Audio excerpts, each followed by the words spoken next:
Bismillahirrahmanirrahim. Alhamdulillahi rabbil alamin wa afdhalus salati wa atammut taslim ala nabiyyina al-hadil amin al-mab'uthi rahmatan lil alamin wa ala alihi wa ashabihi ajma'in wa man tabi'ahum bi ihsanin ila yaumiddin, amma ba'd. Kaum muslimin wal muslimat rahimani wa rahimakumullah wa a'azakumullah yang senantiasa dirahmati oleh Allah Subhanahu wa taala. Alhamdulillah, Allah Ta'ala masih berkenan mempertemukan kita semua pada kesempatan pagi menjelang siang hari ini untuk sama-sama kita mempelajari tentang beberapa hal yang berkaitan dengan akidah, berkaitan dengan ritual ibadah yang banyak dilakukan oleh kaum muslimin, utamanya di bulan Suro atau di bulan Muharram ini. Kaum muslimin rahimani wa rahimakumullah wa a'azakumullah yang senantiasa dirahmati oleh Allah Subhanahu wa taala. Namun sebelum membahas lebih banyak lagi, saya ingin menyampaikan dua hal penting yang saya melihat dia adalah salah satu kunci bagi kita untuk memahami permasalahan-permasalahan yang akan kita sampaikan. Yang pertama tentang masdar al-aqidah. Masdar al-aqidah yaitu sumber penukilan akidah. Karena seseorang itu akan melakukan satu ritual ibadah ya berdasarkan dengan akidah yang dia yakini. Ketika ia memiliki akidah sunnah misalnya, maka dia akan menjalankan ibadah-ibadah yang kental bernuansa sunnah. Tatkala ia memiliki akidah kejawen misalnya, maka ia akan menjalankan ritual-ritual bernuansa kejawen. Tatkala ia memiliki akidah sufiyah, maka dia akan menjalankan ritual ibadah yang kental nuansa sufiyahnya dan seterusnya. Maka kita perlu mengetahui apa dan bagaimana akidah itu muncul di dalam Islam. Dari mana kita mengambil akidah atau keyakinan tersebut. Di dalam salah satu kitabnya, Profesor Dr. Abdus Salam As-Suhaimi mengetengahkan metode ahli sunnati wal jamaah di dalam menetapkan perkara akidah. Yang pertama, hasruhum masdarat talaqi fi babil i'tiqad. Ya, mereka membatasi sumber penukilan, mereka membatasi referensi penukilan akidah itu ala kitabillahi wa sunnati rasulihi sallallahu alaihi wasallam. Mereka menjadikan referensi utama di dalam mengambil akidah itu dari kitabullah, dari sunnah Rasulullah sallallahu alaihi wasallam. Wa fahmuhum, dan juga memahami keduanya, memahami Al-Quran dan Sunnah ala dawi fahmi salafis saleh, sesuai dengan pemahaman salafus saleh. Sehingga seorang muslim dia dituntut untuk tidak memiliki ideologi, tidak memiliki akidah, tidak memiliki keyakinan, kecuali akidah tersebut terambil dari Al-Quran, terambil dari Sunnah Rasulullah Sallallahu Alaihi Wasallam, dan sesuai dengan pemahaman as-salafus saleh. Ya, sesuai dengan pemahaman generasi sahabat. Itu baru akan menghasilkan akidah yang benar. Kemudian metode yang kedua dalam menetapkan akidah adalah ihtijajuhum bisunnatis sahihah fil aqidati sawa'un kanat hadhihi sunnah sahihah mutawatiratan am ahad. Mereka mengambil akidah itu dari hadis-hadis Nabi yang sahih. Sama saja apakah hadis itu mutawatir ataukah hadis itu ahad. Hadis mutawatir itu satu hadis sahih yang diriwayatkan oleh banyak sekali para perawi hadis sehingga tidak ada keraguan lagi. Sedangkan hadis ahad itu adalah hadis yang diriwayatkan oleh sedikit ya perawi. Tetapi ahli sunnah meyakini selama hadis itu sahih, meskipun dia ahad, maka dia dijadikan dalil di dalam permasalahan akidah. Dan yang ketiga, at-taslimu bima ja'a bihil wahyu. Ya, kita memasrahkan akal kita, tunduk sepenuhnya kepada wahyu yang datang dari Allah, datang dari Rasulullah sallallahu alaihi wasallam, wa adamu raddihi bil aqli, dan tidak menolak wahyu tersebut dengan akal kita. Akidah yang kita yakini harus terambil dari wahyu dan kita tunduk kepada wahyu dan tidak menolak wahyu tersebut dengan akal kita. Maknanya, seandainya Al-Quran dan Sunnah datang memberitahukan satu akidah, satu keyakinan, maka kita meyakininya. Meskipun terkadang akal kita belum mampu untuk menjangkau apa yang ditetapkan oleh wahyu. Karena kebenaran wahyu itu mutlak, sedangkan kebenaran akal manusia itu relatif dan nisbi. Wa adamul khawdi fil umuril al-ghaibiyah allati la majala lil aqli fiha. Kemudian kita tidak membahas perkara-perkara gaib yang tidak diterangkan oleh wahyu. Karena akal kita tidak mampu menjangkau kegaiban. Maka sumber pengetahuan tentang kegaiban itu hanya bersumber dari Al-Quran dan Sunnah Nabi Sallallahu Alaihi Wasallam. Jika di sana ada keyakinan tentang satu perkara gaib yang tidak terambil dari wahyu, maka kita wajib menolaknya. Ini perlu kita pahami bersama, ya, agar kita nanti bisa memahami akidah dengan benar sesuai dengan syariat Islam murni terambil dari wahyu Allah Subhanahu wa Ta'ala. Yang keempat, adamul khawdi fi ilmil kalami wal falsafati. Ya, tidak mengotak-atik akidah yang telah mapan itu kemudian ditimbang dengan ilmu kalam, ilmu filsafat yang suka main akal-akalan. Kalau begini berarti begitu, kalau begitu berarti begono, berarti ayat ini tidak benar, berarti hadis ini tidak masuk di akal. Ya, itu semua tidak boleh kita lakukan. Yang kelima, rafdut ta'wilil batil, menolak yaitu penafsiran-penafsiran yang batil terhadap wahyu Allah, terhadap sunnah Nabi Sallallahu Alaihi Wasallam. Bagaimana cara kita mengetahui penafsiran itu batil atau tidak? Yaitu dengan mengembalikan penafsiran ayat itu kepada pemahaman para sahabat, kepada pemahaman generasi as-salafus salih. Yang terakhir adalah al-jam'u bainan nusus fil mas'alatil wahidati, yaitu mengumpulkan banyak dalil di dalam satu permasalahan. Dalil-dalil yang ada kita ambil, ya, dikomparasikan, kemudian baru dipahami dan menghasilkan pemahaman yang benar. Adapun orang mengambil satu dalil dan mengambil kesimpulan dari satu dalil tersebut, maka ia akan terjerumus kepada pemikiran yang keliru. Ya. Kenapa? Karena ayat dan hadis itu yufassiru ba'duha ala ba'd. Karena ayat dan hadis itu saling menafsirkan satu sama lain. Itu mukadimah yang ingin saya sampaikan. Kemudian berkaitan dengan tema kita, ya, kita akan membahas tentang amalan subuhat yang banyak dilakukan oleh masyarakat di bulan Muharram. Kalau kita berbicara tentang masalah ini, kata pepatah Arab, hadits wala haraj. Ya. Absenlah itu ritual-ritual yang sangat banyak yang terjadi di masyarakat, wala haraj, dan tidak ada kekhawatiran apapun. Maknanya saking banyaknya ritual yang dilakukan oleh masyarakat kita, padahal mereka masyarakat yang meyakini Islam sebagai ajaran agamanya. Dan sekali lagi, kita mengambil Al-Quran dan Sunnah dengan pemahaman para sahabat di dalam menghukumi benar dan tidaknya satu akidah. Karena ada sebagian orang, ini mungkin menurut kamu salah, tapi menurut saya benar.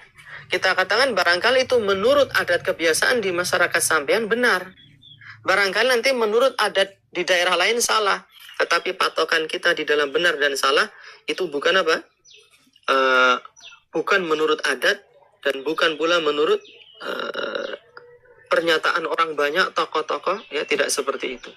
Karena kita berbicara tentang Islam, kita berbicara tentang wahyu Allah, maka sumber penukilannya juga harus jelas. Wallahu ta'ala alam. Al-muslimin rahimani wa rahimakumullah wa a'azakumullah yang senantiasa dirahmati oleh Allah Subhanahu wa ta'ala. Berkaitan dengan ritual di bulan Suro, amalan-amalan syubhat yang dilakukan oleh kaum muslimin ada banyak sekali. Baik yang bernuansa Islam ataupun tidak bernuansa Islam sama sekali. Di antaranya yang telah disampaikan oleh Syekh Ali Abdul Hamid Al-Halabi Al-Athari di dalam kitab Ashura baina hidayatis sunnatil gharra wa dalalatil bid'ati syana'a. Beliau mengatakan di antara bentuk-bentuk, ya, amalan syubhat yang dilakukan oleh kaum muslimin adalah takhsisu qiraati ayatin fiha dzikru Musa alaihi salam. Mengkhususkan membaca ayat yang ada penyebutan Nabi Musa di dalamnya. Fi salatil fajri yauma Asyura. Ini saya berbicara tentang bid'ah khusus di hari dan malam Asyura. Ya, karena sasi Syura itu terambil dari kata Asyura. Asyura itu maknanya hari tanggal 10 di bulan Muharram. Jadi ada kebid'ahan, ya, kemudian ada amalan-amalan syubhat. Ini bahasa kita adalah bahasa syariatnya kebid'ahan. Ya, nama lainnya mungkin dia amalan-amalan yang berbau syubhat. Itu ada yang dilakukan khusus di hari Asyura dan malam Asyura. Ada juga yang dilakukan di luar Asyura tetapi masih di dalam ruang lingkup bulan Al-Muharram. Ya, bulan Muharram itu menurut orang Jawa sama dengan bulan Suro. Sedangkan orang Arab, suro di sini maknanya adalah tanggal 10. Di antara amalan syubhat yang dilakukan, seseorang itu mengkhususkan membaca ayat yang ada penyebutan Nabi Musa di dalam ayat tersebut. Kapan dibacanya? Ketika sholat subuh tanggal 10 bulan Suro. Dia khusus membaca ayat itu. Apa yang melatar belakangi? Karena Nabi ini mengkabarkan pada tanggal tersebut, ya pada hari Asyura tersebut, Allah Subhanahu wa taala memenangkan Musa ya ketika melawan Firaun. Kemudian mereka berpikir dengan akalnya, ya membuat satu akidah baru dengan akalnya. Ini kan hari kemenangan Nabi Musa. Maka ketika sholat subuh kita membaca ayat yang ada namanya Nabi Musa sebagai bentuk peringatan kepada Musa. Nah, seperti ini tidak benar. Kenapa? Karena akidah ritual yang kita lakukan itu harus terambil dari wahyu. Wahyu tidak menceritakan seperti itu. Adapun itu adalah hasil kreasi akal manusia yang kemudian dipopulerkan oleh tokoh, oleh ulama dan diikuti oleh banyak sekali orang. Dia jatuhnya ke amalan bid'ah, yaitu satu ritual agama yang tidak pernah ada dalilnya di dalam Islam ini, ya, kemudian diada-adakan dan dipopulerkan oleh para tokoh sehingga kaum muslimin menyangka itu adalah bagian dari syariat Islam, padahal tidak sama sekali. Kemudian yang kedua adalah ta'khiru al-ba'd i'ta'iz zakah ila yaumi Asyura, mengakhirkan pembayaran zakat. Ya, padahal bulan sebelumnya ya, Dzulhijjah misalnya, Dzulhijjah itu dia zakatnya sudah mencapai nisab, sudah mencapai haul, harus segera dibayarkan. Tapi karena ada bulan Suro, dia mengakhirkan pembayaran zakat itu sampai tanggal 10 Muharram. Karena dia meyakini ada keutamaan di situ. Dan ini tidak benar, bagian juga dari amalan-amalan syubhat. Yang ketiga, ihdath salat Asyura baina adh-dhuhri wal 'asr. Mengada-adakan ritual salat yang disebut dengan salat Asyura, ya, yang dilaksanakan antara zuhur dengan asar, arba'a raka'atin, ada 4 rakaat, ala tanmiqi suwarin muayyanah, yaitu dengan menghadirkan surat-surat tertentu, wa ayatin makhsusah, membaca ayat-ayat yang khusus, bitikrarin muayyan, dengan mengulang bacaan-bacaan tertentu. Dan ritual sholat Asyura ini saya dapatkan ya secara lebih rinci lagi ya tentang tata caranya, itu ada di buku ya yang diberi judul Misteri Bulan Suro, ya. Disebutkan di sana tentang ritual rinci tentang ritual ibadah yang disebut dengan sholat Suro tersebut, dan itu tidak ada di dalam Islam, tidak dilakukan oleh Nabi, tidak dilakukan oleh para sahabat. Bahkan para ulama kita memasukkan ya, ritual sholat Suro ini ke dalam kumpulan bid'ah-bid'ah yang dilakukan pada bulan Suro. Yang keempat, i'tiqadu fadlil iktihal, memiliki keyakinan pahala yang besar bagi orang yang memakai celak di matanya di hari Asyura. Jadi matanya dikasih celak supaya hitam-hitam, khusus di hari Asyura. Kemudian mengada-adakan doa khusus pada bulan Suro dengan mengulang bacaan hasbiyallahu wa ni'mal wakil sab'ina marrat, ya, sampai 70 kali. Hasbiyallahu wa ni'mal wakil, hasbiyallahu wa ni'mal wakil, hasbiyallahu wa ni'mal wakil. Nah, keyakinannya apa? Ya za'umu za'imuhum, orang menyangka ya mukadziban al-Qur'an, ya dalam kondisi dia mendustakan Al-Qur'an, bahwa anna man qara'a hadzal du'a fi yaumi Asyura lam yamut fi sanatih, bahwa orang yang membaca doa ini hasbiyallahu wa ni'mal wakil 70 kali pada hari Asyura, maka dia tidak akan mati di tahun tersebut. Ya, itu adalah satu keyakinan batil, ya, keyakinan terhadap perkara gaib, sekali lagi tidak terambil dari Al-Quran dan Sunnah. Maka di awal tadi saya menyampaikan penukilan akidah itu, referensi akidah itu harus terambil dari Al-Quran Sunnah dengan pemahaman as-salafus saleh. Adapun persangkaan manusia, meskipun tokoh dia, ya, meskipun dia pahlawan, meskipun ulama, selama dia mengajarkan satu akidah kegaiban yang tidak terambil dari wahyu, maka wajib untuk ditolak. Yang keenam, safar ilal kubur yaum Asyura, ya, bersafar ke kuburan pada hari Asyura. Kemudian kemarin ada pertanyaan masuk tentang satu hari yang disebut dengan lebaran anak yatim. Itu yaitu pada bulan Suro mereka memberikan makanan yang sangat lezat kepada anak-anak yatim. Ya. Sebagai bentuk apa? Sukacita. Dan ini adalah salah satu bentuk kebid'ahan juga karena menyantuni anak yatim itu tidak hanya dilakukan pada bulan Asyura saja. Di setiap waktu, setiap tempat, kaum muslimin sangat dimotivasi untuk menyantuni anak yatim dan membahagiakan mereka. Kemudian di sana ada bid'ah-bid'ah yang lain, di antaranya bid'ah nawasib. Ya, bid'ah nawasib itu adalah bid'ah yang dihidupkan oleh orang-orang yang membenci Nabi dan keluarganya.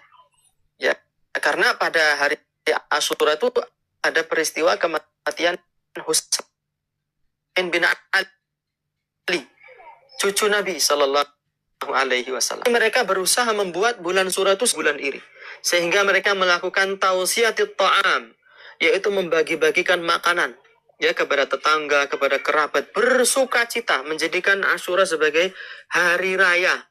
Ya, mereka bergembira atas kematian cucunda Nabi, yaitu Al-Husain radhiyallahu taala anhu. Dan kebid'ahan Asyura ini kemudian dilawan oleh orang-orang Syiah Rafidhah.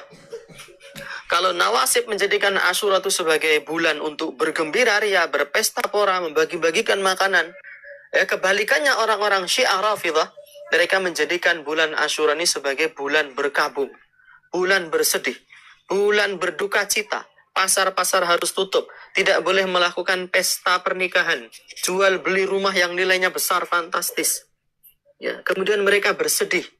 Bahkan sebagian penganut Syiah yang ekstrim ya, mereka mengadakan upacara khusus, ritual khusus yang disebut dengan maktam, yaitu membacakan syair-syair kesedihan tentang kematian Al-Husain. Kemudian mereka memukul, menampar-nampar pipi, bahkan ada yang membawa rantai, membawa golok, mengiris-iris kepalanya sampai darah tumpah di mana-mana. Ini bukan menjadi satu rahasia. Ya, ritual tentang maktam ini, ya, tentang ratapan di bulan Syura ini bisa kita temui dengan mudah di YouTube. Ya, jadi orang memukul dirinya sambil menangis, sambil berdarah-darah. Ini semua adalah bagian dari kebid'ahan dan amalan-amalan syubhat di bulan Syura.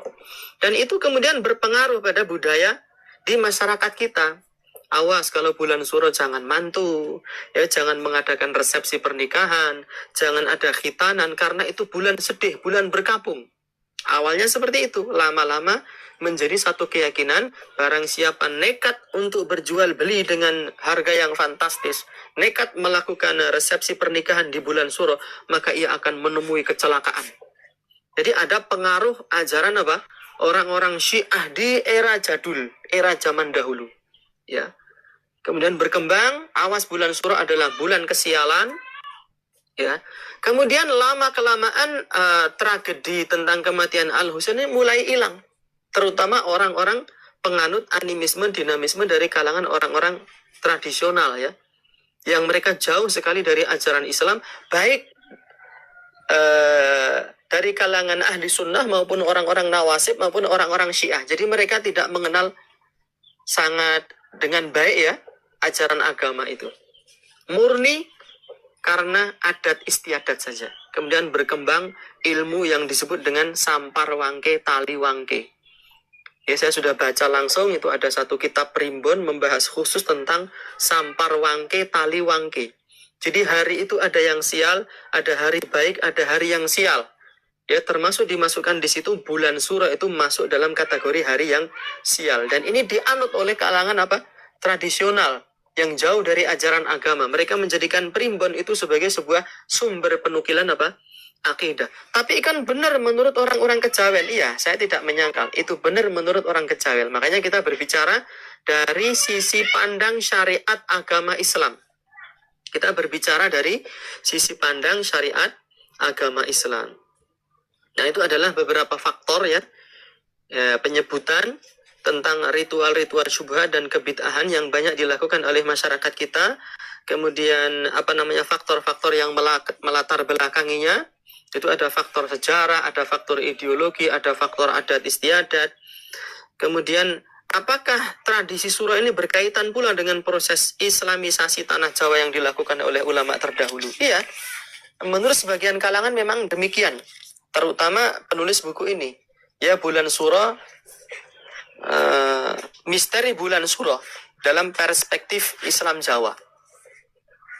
Setelah kemudian muncul keyakinan di kalangan masyarakat kita bahwa bulan Suro ini tentu sudah level yang ketiga ya. Yang pertama itu dijadikan bulan sedih, kemudian yang kedua orang-orang melarang dari melakukan ritual, dari melakukan pesta pora, harus bersedih. Kemudian yang ketiga itu dijadikan sebagai sebuah ideologi dan adat yang tidak ada sangkut pautnya dengan agama.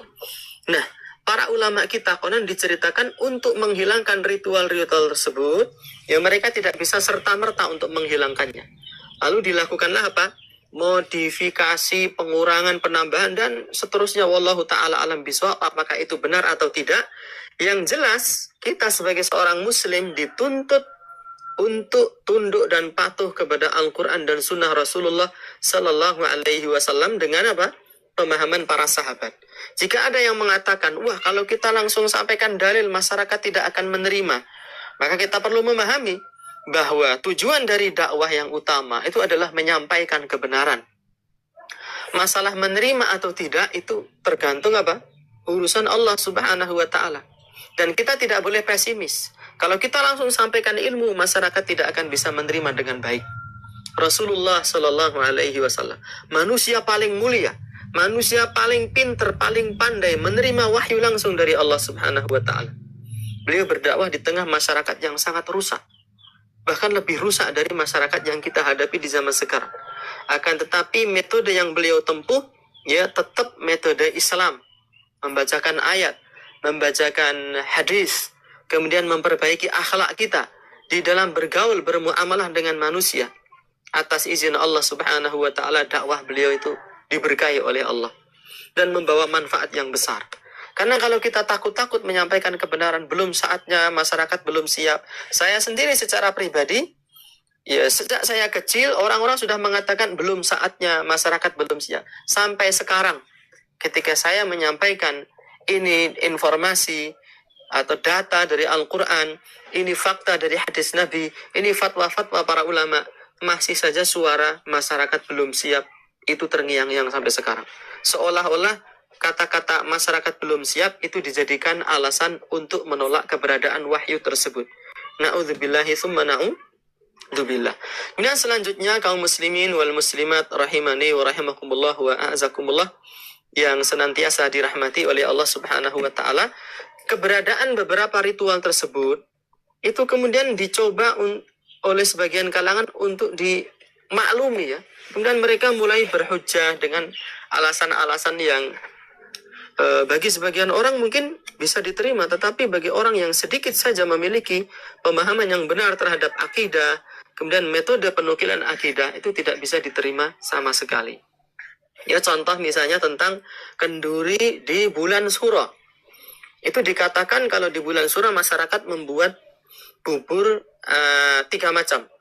Mereka membuat makanan yang banyak, kemudian ada ritual kenduri di situ, dibuat bubur 3 macam.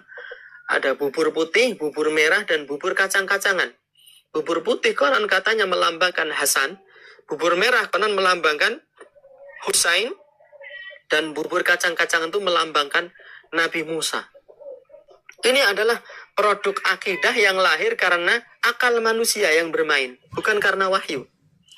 Kenapa demikian? Kalau kita mau menggunakan akal yang sama dengan metode yang sama, harusnya kita juga bisa membuat bubur Abu Bakar, bubur Umar bin Khattab, bubur Utsman bin Affan, bubur Ali bin Abi Thalib. Karena keempatnya ini, ya dengan kesepakatan ahli sunnati wal jamaah adalah para sahabat yang paling mulia dan keutamaannya melebihi kemuliaan Hasan dan Husain. Kenapa tidak dibuatkan bubur Abu Bakar? Tidak dibuatkan bubur Ali bin Abi Thalib. Ya. Kenapa yang dibuatkan bubur hanya Hasan dan Husain? Itu ada kontradiksi. Yang pertama itu tidak bisa diterima karena akidah itu harus diambil dari Al-Quran dan Sunnah, ya bukan dari hasil penalaran manusia, meskipun dipopulerkan oleh orang-orang yang konon diklaim sebagai tokoh dan ulama. Gitu. Yang kedua, ya kalau kita mengikuti cara berpikir mereka, maka ritual-ritual itu mungkin barangkali setiap hari kita harus membuat ritual. Kemudian ada pula satu tradisi yang dilakukan oleh masyarakat kita yang disebut dengan sadranan di bulan Suro. Jadi sadranan itu yang dilakukan menurut sebagian daerah dilakukan di bulan Sya'ban. Bulan Ruwah itu menurut masyarakat Jawa maknanya ngeluru arwah. Tetapi ada juga sadranan yang dilakukan di bulan Suro. Saya akan bacakan satu keterangan yang ditulis oleh salah satu pelaku ritual tersebut. Dikatakan di sana bahwa upacara seradanan itu berasal dari kata bahasa Kawi, artinya serada. Artinya serada. Upacara serada pernah dilakukan oleh Prabu Hayam Wuruk untuk memperingati wafatnya Raja Patni, dan itu dimuat di dalam serat Pararaton, ya, yang menjadi referensi utama tentang sejarah masa lalu adalah serat Pararaton dan serat Negara Kertagama. Di dalam serat Pararaton disebutkan bahwa sadranan itu pertama kali dilakukan oleh Raja Hayam Wuruk dari kerajaan Majapahit. Itu.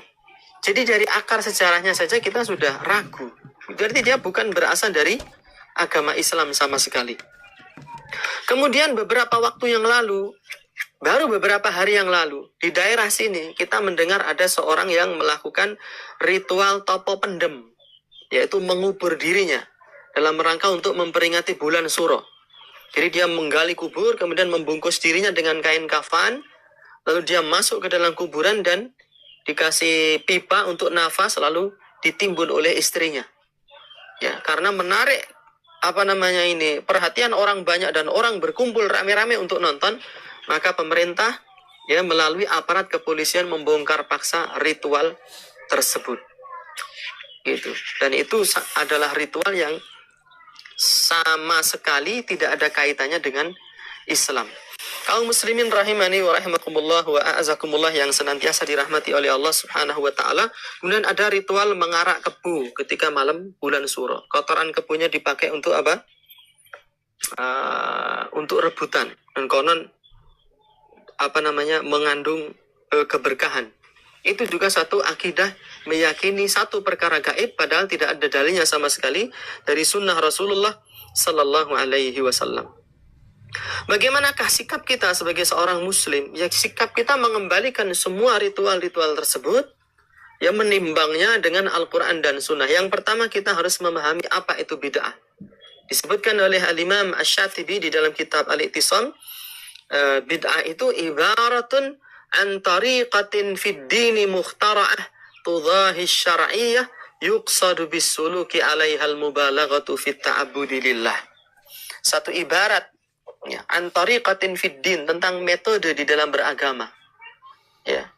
Mukhtara'ah, yang ditemukan, yang diada-adakan, sebelumnya tidak ada. Makanya ritual yang tadi kita sebutkan tidak pernah ada di zaman Nabi.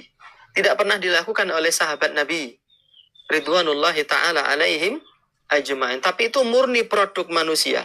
Ya, hasil pemikiran mereka. Oh, karena ini kemenangan Musa, maka kalau sholat subuh kita membaca ayat khusus tentang kisahnya Nabi Musa. Apakah dilarang kita membaca ayat yang ada penyebutan Nabi Musa? Tidak dilarang. Tetapi mengkhususkan waktu di bulan Suro itu yang menjadi terlarang. Ya, karena kita membaca Al-Quran itu ya dari awal mushaf sampai akhir mushaf, di waktu kapan saja, di mana saja, dan tidak dikhususkan pada waktu-waktu tertentu. Tudahi syar'iyah dan kebid'ahan ini bentuknya mirip-mirip dengan syariat. Ya, jadi banyak orang tertipu, terutama orang-orang awam yang jauh dari ajaran agama. Ini kan dalam rangka memperingati cucunya Nabi. Ya, dikemas seolah-olah ada kemiripan dengan syariat. Kalau tidak mirip dengan syariat itu tidak disebut apa? Bid'ah. Dia disebut bid'ah karena memang bentuknya mirip dengan syariat Islam. Yuqsadu bis-suluki 'alaihal mubalaghatu fit ta'abbudi lillah. Dan amalan kebid'ahan tersebut dia itu dilakukan tujuannya untuk melampaui batas di dalam beribadah kepada Allah. Jadi ibadah kepada Allah porsinya 100%.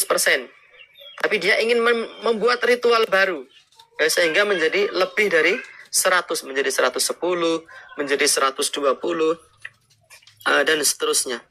Kaum muslimin rahimani wa rahimakumullah wa a'azakumullah yang senantiasa dirahmati oleh Allah Subhanahu wa taala, dan saya akan membacakan ya salah satu fatwa dari para ulama besar, dari ulama kerajaan Saudi Arabia yang terkumpul di dalam Al-Lajnah Ad-Daimah lil Buhuth Al-Ilmiyah wal Ifta. Itu kumpulan ulama besar yang bertugas mereka itu rapat kemudian menghasilkan fatwa yang berkaitan dengan permasalahan-permasalahan yang dihadapi oleh kaum muslimin. Disebutkan di salah satu fatwa, al-masyru'u siyama al-yaumil ashir min syahril muharram ma'al yaumit tasi' awil hadiya asyar.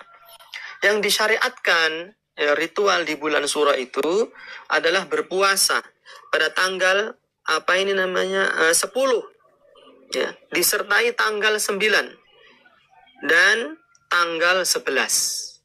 Itu yang jelas ada nasnya secara khusus ya. Adapun secara umum ada hadis Nabi mengatakan afdalu as-saumi ba'da Ramadan as-saumu fi syahril Muharram. Seutama-utama puasa setelah puasa Ramadan adalah puasa yang dilakukan pada bulan Muharram. Jadi kita bebas melakukan puasa di bulan Muharram pada tanggal mana saja selama tidak ada larangannya. Tetapi yang ditekankan adalah tanggal 9, 10 dan 11 pada bulan Muharram. Wa idza hassal khatibu awil mudarrisun nasa, apabila tukang khutbah atau ustad yang memotivasi manusia ala dzalika untuk melakukan hal itu, wa bayana fadlahu fahuwa khair, kemudian dia menjelaskan keutamaan puasa di 3 hari itu, maka itu kebaikan. Amma tausi'ah alal ahli fit ta'am dzalikal yaum, adapun membagi-bagikan makanan untuk keluarga karib kerabat pada hari tersebut, ya biqasdi anna dzalika mimma syuri'a, niatnya dia meyakini karena hal tersebut itu disyariatkan oleh syariat, ya maka itu menjadi bid'ah yang terlarang. Kemudian Syekh Bakar Abu Zaid mengatakan di dalam kitab Tashihud Du'a halaman 107 sampai 108, la yathbutu fi syar'i syai'un, tidak pernah ada di dalam syariat Islam sesuatu pun min dzikrin, berupa zikir khusus bulan Suro, au du'ain li awalil am, atau doa khusus di awal tahun, au lailat min syahril Muharram, atau malam-malam yang ada di bulan Suro. Karena masyarakat kita juga mengenal banyak, awas ini sudah bulan Suro, kita membaca doa awal tahun, membaca doa akhir tahun, ya mengadakan perayaan, arak-arakan dalam rangka menyambut tahun. Itu juga semuanya masuk ke dalam amalan-amalan syubhat yang kalau kita cari sumber penukilannya tidak jelas dari syariat kita. Waqad ahdatsan nas fihi minad du'ai wa dzikri wa dzikrayat wa tabadulut tahani wa saumi awwal yaumin minas sanati wa ihya'i lailata awwal yaumin minal muharram bis salati wa dzikri wa du'ai wa saumi akhir yaumin minas sana ila ghairi dzalika mimma la dalila alaihi. Dan manusia telah membuat ritual-ritual berupa doa, zikir, perayaan-perayaan, kemudian saling mengucapkan selamat, ya selamat tahun baru Islam, selamat tahun baru Hijriah, kemudian berpuasa di awal tahun, menghidupkan malam tahun baru, malam 1 Suro, ya. Kemudian melakukan dengan berzikir, dengan berdoa, dengan melakukan puasa di hari-hari yang lain. Ini semua adalah hal-hal yang tidak ada dalilnya sama sekali. Kaum muslimin rahimani wa rahimakumullah wa a'azakumullah. Dan kalau kita menghitung ya ritual syubhat yang dilakukan masyarakat kita, mungkin kita tidak akan bisa menghitungnya. Tapi yang paling menonjol ada satu yang terlewat, yaitu tradisi jamasan yang dilakukan oleh orang-orang yang masih memiliki keyakinan klinik terhadap benda-benda mati. Pada malam 1 Suro mereka memandikan pustaka mereka. Dia dikasih minyak wangi, dikasih menyan, lalu membaca mantra-mantra tertentu, dan seterusnya dan seterusnya. Orang-orang yang memiliki ilmu hitam itu juga banyak yang melakukan ritual pada bulan Suro tersebut. Ya, utamanya di malam 1 Suronya. Malam 1 Suro, malam tahun barunya. Itu satu hal yang tidak bisa ditolak. Satu kenyataan yang tidak bisa disangkal oleh siapapun. Barang siapa menyangkalnya, maka ia telah dibutakan hati nuraninya. Ya, karena ritual itu dilakukan dengan berbondong-bondong. baik secara sembunyi-sembunyi maupun terang-terangan, baik secara personal maupun secara berjamaah. Dan itu semua merupakan apa? Penyimpangan di dalam agama kita, merupakan bentuk pelaksanaan ritual ibadah, bentuk akidah yang tidak terambil dari wahyu Allah Subhanahu wa ta'ala. Tetapi bukan berarti kita membenci mereka secara totalitas, tidak. Kita sebagai umat Islam berkewajiban menjelaskan hakikat ajaran agama ini secara murni kepada kaum muslimin, dengan santun, dengan lemah lembut, dengan akhlak yang mulia dan penuh kesabaran. Ya. Tidak kemudian gerata kerutuk lalu mengobrak-abrik. Karena yang berhak merubah kemungkaran dengan kekuatan itu adalah pemerintah. Adapun kita bukan pemerintah, kita hanya diwajibkan untuk mendakwahi kaum muslimin bil mau'izatil hasanah, dengan nasihat-nasihat yang santun, nasihat-nasihat yang bijaksana, suri tauladan yang baik, dan akhlak yang mulia pula. Terakhir, untuk menutup pembahasan pada kesempatan siang hari ini, saya ingin membacakan sebuah syair tentang cara beragama yang baik dan lurus. Ya, seorang penyair mengatakan, yatibu qalbah biluqya ikhwatin fihim ijtama'na fi tariqil awhadi tauhidu rabbin nas jullu muradina wa bi khairi ruslillahi kullun naqtadi famadaru manhajina kitabu ilahina wa sunnatul asma sunnatu ahmadi thummal huda hadiyus sahabati ba'dahu khairul ula min ahli qarnin amjadi ilzam khutahum waqtadi atharahum duna ibtida'in aw ghuluwin tas'adi. Yatibu qalbah, kita sangat berbahagia biluqya ikhwatin, karena dipertemukan oleh Allah dengan saudara sesama kaum muslimin, termasuk para pelaku amalan-amalan syubhat.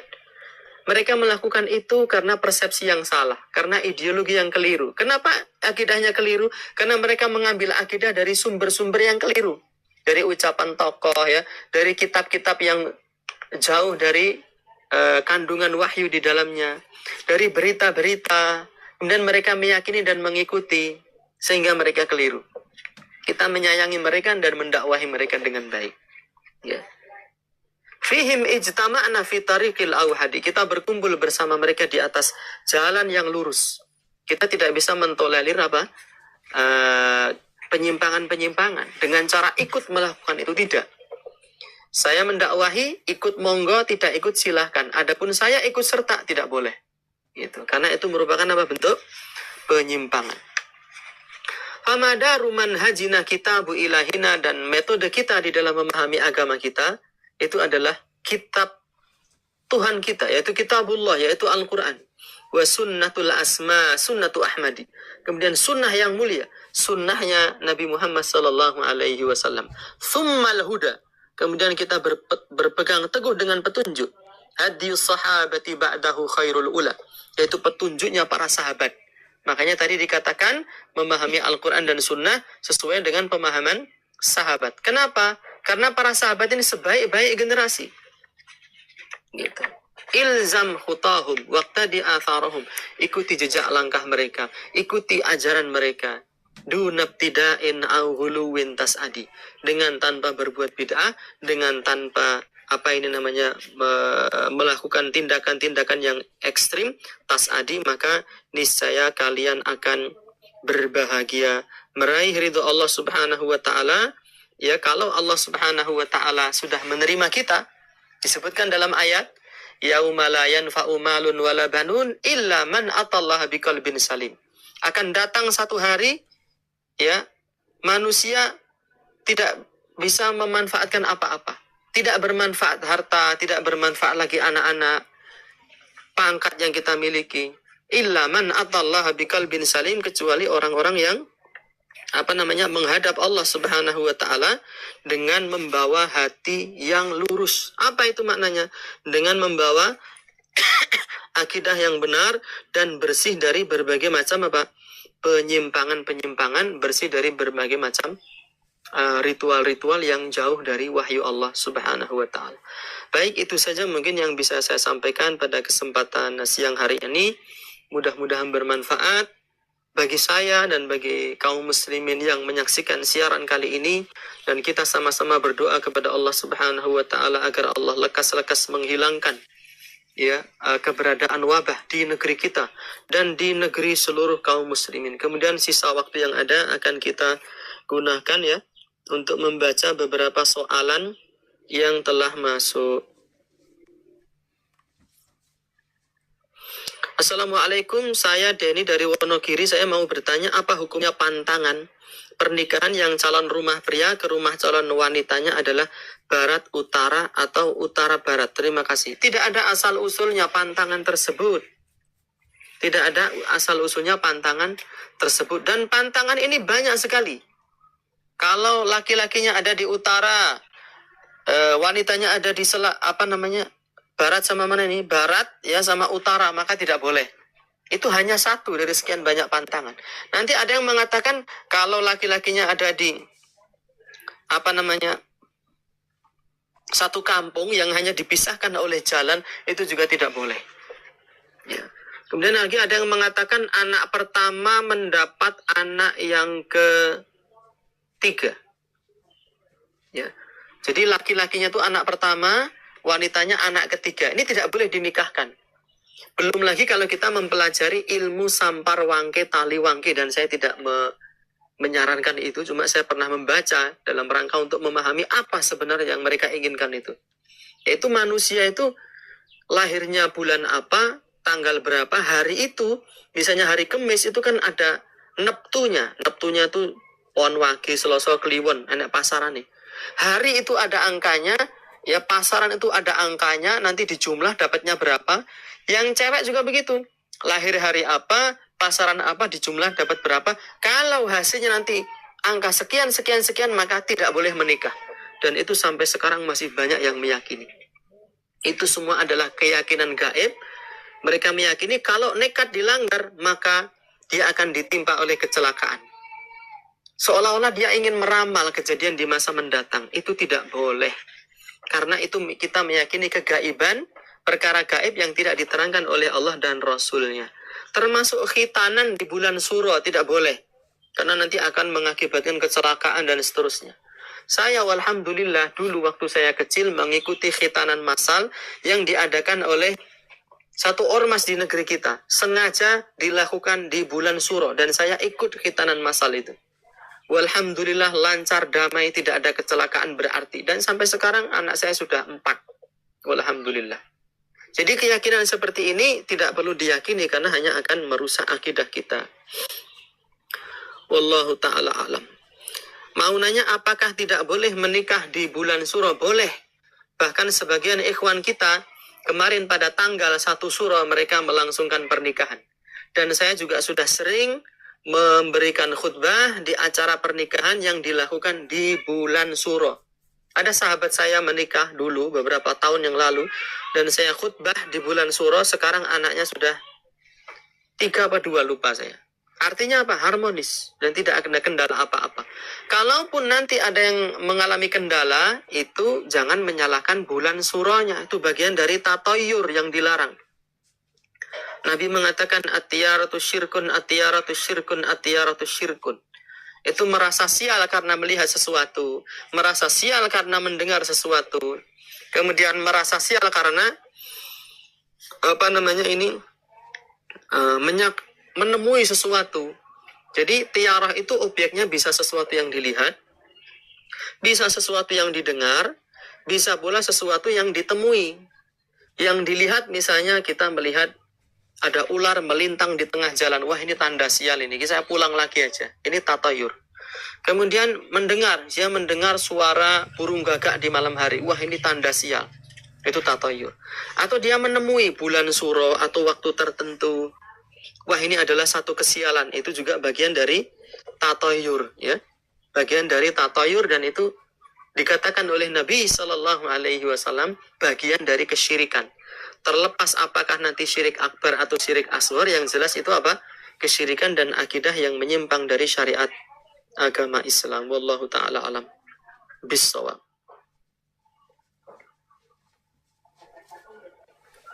Saya Kong Ajat dari Cianjur. Saya mau bertanya, ada mubalik menyampaikan bahwa asal perintah sholat itu 50 kali per hari. Dan Nabi mendapat usulan dari nabi-nabi lain hingga harus turun naik dan bolak-balik minta diskon. Bukankah Allah zat yang maha bijaksana dan maha mengetahui kapasitas fisik manusia? Iya benar. Dan tidak ada kontradiksi karena semuanya sebetulnya sudah ditakdirkan oleh Allah Subhanahu wa taala. Itu. Jadi Allah itu zat yang maha mengetahui yang belum terjadi, yang sedang terjadi, dan yang akan terjadi. Termasuk pensyariatan sholat itu sendiri. Kelak itu 5 waktu atau tidak, itu Allah sudah tahu sebelum memberikan perintah kepada Nabi Muhammad Sallallahu Alaihi Wasallam. Karena semua hal yang terjadi di alam raya ini, ya dia berjalan di atas takdir Allah Subhanahu wa taala. Makanya Allah menetapkan 5 sholat. Tapi kenapa awalnya itu 50? Ya barangkali dengan bolak-baliknya itu ada hikmah yang tidak kita pahami. Bagi Nabi Muhammad Sallallahu Alaihi Wasallam dan pelajaran juga bagi kita. Bukan berarti Allah tidak mengetahui kapasitas. Allah maha mengetahui kapasitas manusia. Dan tidak ada kontradiksi di antara dua hal tersebut. Apakah malaikat Jibril dan buruknya bisa bawa Nabi bolak-balik sementara di alam lahut itu ada 7 hijab yang dapat menghanguskan malaikat sekalipun? Ini keterangan ada 7 hijab yang bisa menghanguskan malaikat sekalipun. Saya sendiri belum mengetahuinya. Dan apakah malaikat Jibril itu bolak-balik ikut menghadap Allah? Yang pernah saya baca, malaikat Jibril tidak ikut bolak-balik. Jadi Allah Subhanahu wa taala murni mengajak berbicara kepada Nabi Sallallahu Alaihi Wasallam. Nanti bisa dicek lagi riwayat tentang kejadian Isra dan Mi'raj ya. Terutama di kitab-kitab akidah itu ada bahasan khusus ya tentang masalah tersebut. Wallahu taala alam.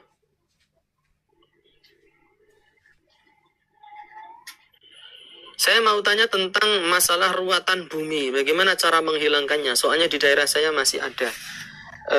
Dari Pak Jajang di Subang, Jawa Barat. Ruatan bumi. Ruatan itu kalau saya tidak salah, itu adalah satu ritual tertentu untuk membuang kesialan. Itu. Apakah yang diruat itu apakah berupa tanah? Apakah berupa rumah? Apakah berupa manusia yang diruat? Wah, itu kita kalau mengikuti tradisi ruatan ini akan sangat ruwet sekali. Karena saya pernah membaca satu kitab primbon, itu banyak hal yang harus diruat. Ya, seorang yang punya anak, misalnya 4 ya. 4 ini anaknya laki, wanita. Ini namanya gilir kacang. Jadi keempat anak ini harus diruat. Kalau tidak diruat, dia akan menjadi mangsa dari Bathara Kala ya. Kemudian kalau dia punya anak 5, itu laki semua harus diruat. Kalau dia punya anak 3, cewek, kemudian laki, kemudian cewek. Yang putranya di tengah, yang putri ada di pinggir. Ini namanya pancuran kapit sendang, itu harus diruat. Kalau ceweknya di tengah, yang putra itu ada di pinggir, itu namanya sendang kapit pancuran, harus diruat. Orang yang sedang menyisi bambu, membuat bilah-bilah bambu menjadi tipis, itu kalau hasil sampahnya itu tidak diikat, lupa dia tidak diikat, itu harus diruat ya. Dan kalau tidak diruat akan menimbulkan kecelakaan. Itu semua adalah bagian dari tatoyur. Bagian apa dari tatoyur? Merasa sial dengan sesuatu. Akan tetapi Islam juga telah memberitakan kepada kita semua tentang cara-cara meruqyah satu lokasi yang barangkali di situ ada jin yang suka mengganggu ya. Nabi memerintahkan barang siapa lewat di satu tempat yang dia merasa takut, di situ hendaknya ia membaca zikir a'udzubika kalimatillahi tammah min syarri ma khalaq. Aku berlindung dengan kalimat-kalimat Allah yang sempurna dari gangguan semua makhluk. Seperti itu. Kemudian barangkali ada ruko, rumah ya. Kemudian tempat kosong, gudang yang lama tidak digunakan oleh manusia.